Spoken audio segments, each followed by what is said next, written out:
Hi there, my name is Stephen Dosu, inspirational speaker and transformational coach, author of Psychology and Habits of Great Leaders, and co-founder of Leadership.university and founder of Self-First Catalyst, a platform designed to teach about leadership expertise, sales expertise, motivation, as well as other self-development topics. Today, we're going to be talking about the 7 reasons why leaders fail to reproduce other leaders. As you may know, the essence of leadership lies into the capacity of the leader to carry out his vision successfully while making others actually embrace the vision on their own. But has also been discovered that leadership is only as successful as the ability of the leader to reproduce other leaders. Because only then, when people within his team have a sense of ownership and accountability, then his life becomes extremely easy. With no time to waste, let us dive in the 7 reasons why leaders fail to reproduce other leaders. Reason number 1: leaders actually lack formal training. Well, you'll notice that in many organizations of the world, people get promoted into positions in which they actually have not received any training for.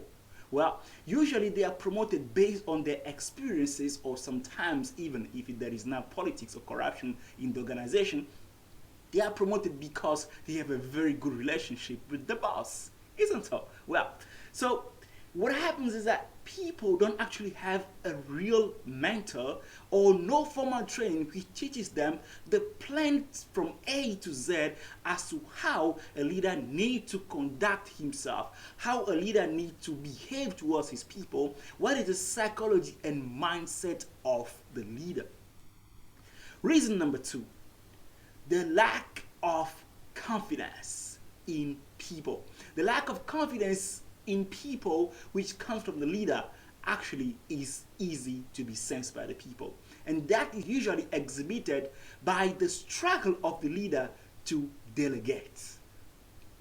So you'll find that in the organization there is this one particular leader that is forever busy, that struggles with the confidence, right, to delegate, to let go of the task to his employees, because it's only by delegating that you get to empower, that you get to develop your people, right? So reason number 3: leaders do not want to let go. Well, what I mean by let go in this case, I don't mean letting go in terms of the task, but I mean letting go of the position. Well, one of the primary objectives of the leader is to coach and develop people in such a way that his job or his role becomes redundant. So when the leader is able to develop people up to the point where every single person in his team discovers their own leadership spirit, what happens? The team becomes extremely solid, right? Because everybody has the same mindset of accomplishment, the same mindset of fulfillment of the task at hand, right? So the leader needs to be able to let go. Reason number 4: we put paperwork before people. The leader puts paperwork before people. The leader puts his administrative work before people. Well, let me correct this quickly, right? You cannot manage people. People are unmanageable. You cannot manage people, right? We do not manage people, but we develop people, right? So people are not robots. They are not machines. You can manage a computer. You can manage a robot. You can manage, a bunch of tasks.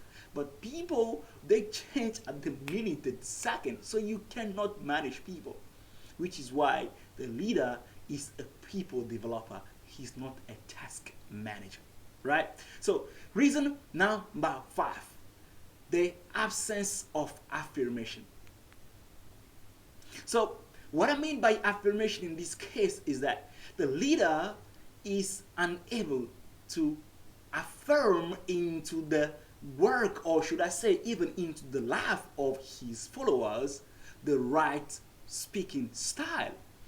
A practical example will be that Hey, listen, my subordinate, I mean, let's say that the subordinate's name is Joe in this case, right? Hey, Joe, I see greatness in you. Hey, Joe, I see potential in you. Hey, Joe, I believe you can accomplish this task. So it's the leader's role to be able to affirm things in the life or in the task or in the professional life of the people he is leading. Reason number 6, leaders make no room for mistakes. Right? Leaders make no room for mistakes from their people because they are afraid, or should I say, sometimes they feel the pressure as if when people make mistakes, it will drag their work behind. But that's not the case. There has to be an opportunity for people to make mistakes because it's only through mistakes that people learn.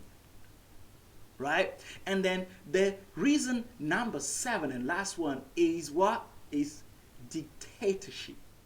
Dictatorship in decision making.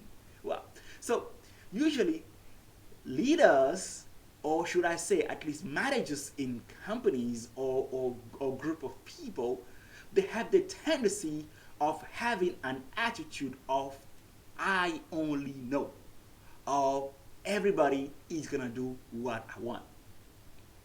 By doing so, you do not give the opportunity to your people to express their ideas. You do not give them an opportunity to develop. So it is then important for the leader to give an opportunity to every single person to express their idea, because then it makes them feel heard, right? And then to practice a certain level of democracy in the team whereby everybody is able to express themselves. I usually tell the story of one particular leader that has, influenced me in those days when I was still running as a sales manager, regional sales manager to be precise. I led over 100 of people, right? And this leader's name is Patrick Bennett. It was a rainy day Wednesday afternoon when we were coming back from a meeting, and that was my first time driving with Patrick Bennett. Patrick Bennett is the CEO of a multi-million-dollar company in South Africa. And I was extremely driven because I was climbing the corporate ladder like nobody's business. I was, getting promoted after every 6 months, and my drive was to become, an executive in that company. So I asked Patrick, Patrick, what do you think I need to do in order for me to become like you? And Patrick looked at me. He was like, nothing actually. I'm like, what? What do you mean nothing? He said, no, just keep doing what you are doing right now and have the right attitude and what? Enable your people to uplift you. Well, those were golden lessons that Patrick taught me, in the space of a second, and that stuck with me till now. So what Patrick was saying is that if you have the attitude of being driven, eventually your people will copy on your attitude, right?